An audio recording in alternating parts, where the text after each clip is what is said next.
Welcome back, my dear students. So now you guys are ready to actually start seeing some data, right? So let's do it. Well, we already have the method, and some of you probably already tried this, okay? If you have not, do not worry. We will try it now. So I'm going to uncomment this. This is what we copied from the website. And let's look at the results that we're going to get now, okay? I'm going to do Control C because I had the node instead of Nomon there. And now it's telling me that DB is not defined. Of course, that's because we don't have that.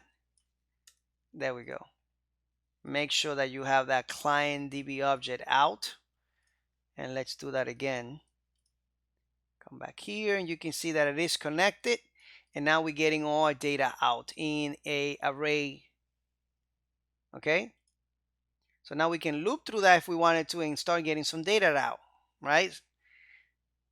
Very, very, very, very easy, guys.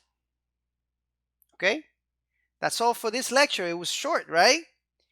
So thank you so much for watching this lecture, guys, and I'll see you on the next lecture. Take care.